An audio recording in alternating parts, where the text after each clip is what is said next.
शंकराचार्य कोरी की पवित्र माटी को, और वो भी जहां हीरों के हीरा हमारे गुरु घराने के दिल मोहम्मद अखाड़े के बेताज बादशाह स्वर्गीय बचौलाल यादव का जन्म हुआ था। इसी मिट्टी को गौरी शंकराचार्य प्रणाम करता है। हमारे समाज के साथ साथ समाज के भाइयों को भजन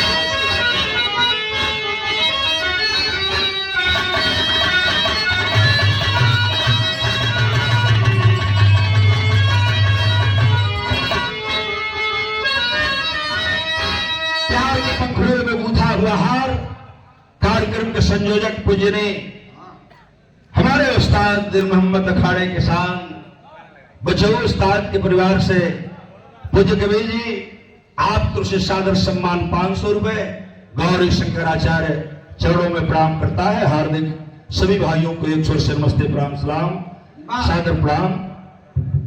आवाज स्वरदातनी बना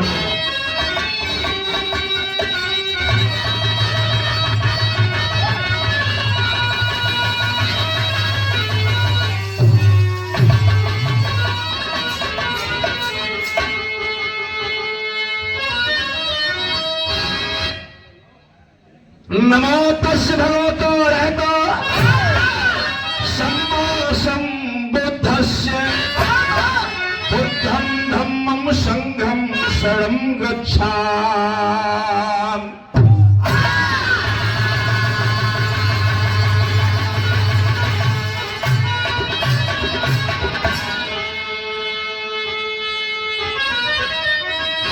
जय जय बाबो भीम जी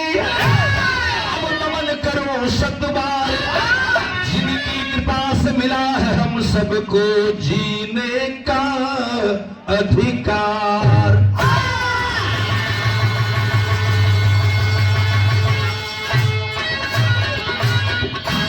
जय माता भीमा बाई पिता राम जी राम ज्योतिबा फूले बिरसा मुंडा कांसी राम रैदास।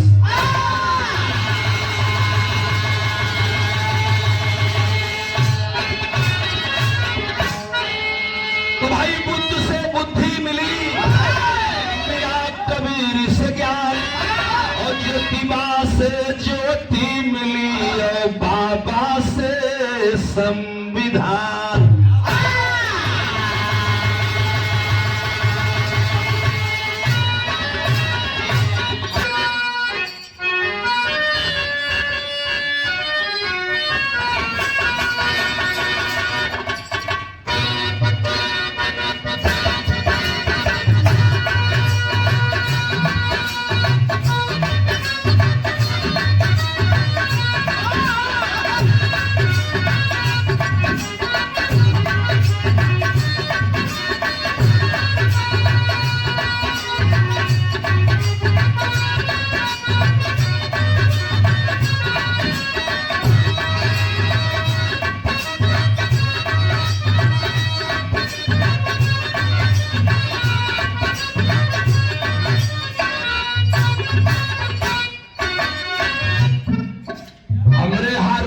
मास्टर बाबू विमलेश कोनो गीत का लाइन दिल भैया अभी भी वंदना के भाव में जैसी चर्चा सुने हैं सारा मेरा उधर है। यूट्यूब पर पचरा का लाइन बजत बाजू ने लाइन का संकेत ही लड़का दिलस है। कहा दे बेटा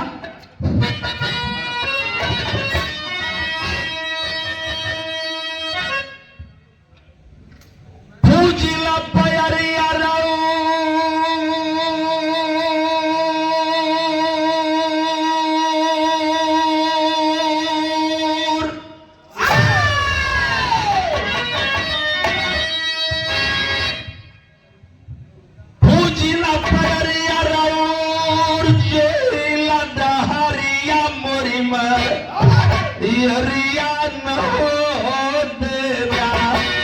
ममता दुलार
रउआ सहारा बाटे, रउआ सहारा बाटे, कोई नहीं बुझाना।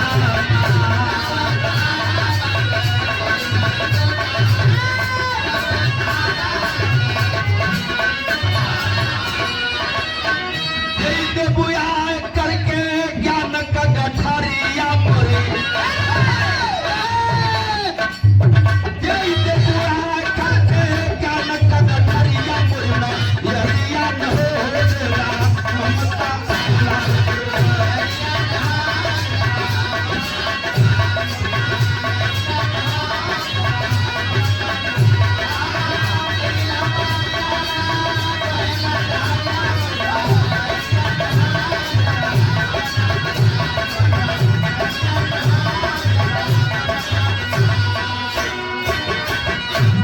₹100 का पुरस्कार आया है मेरे सम्मानित साथी।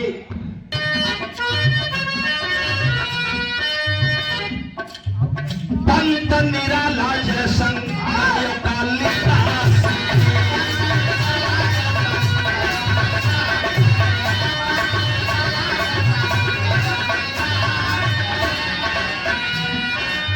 ज्ञान का गठरिया दहलो, ज्ञान का गठरिया दहलो, सुर रविदास।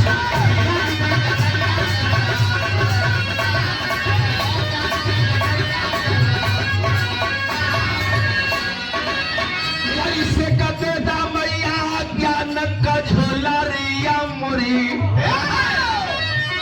ऐसे कते दामैया ज्ञान का गठरिया मुरी में यरिया न हो देना।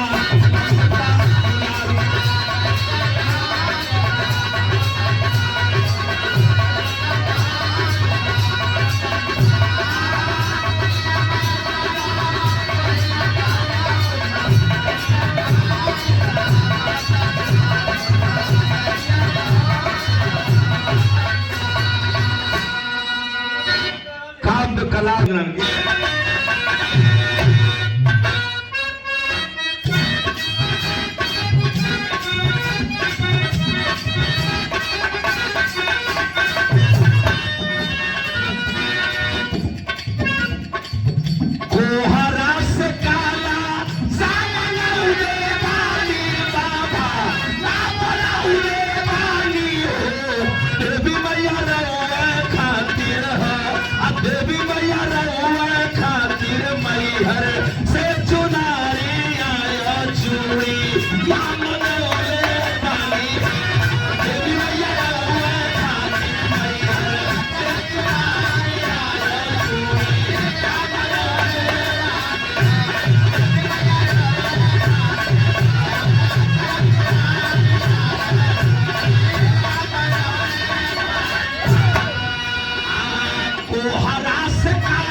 मूर्ति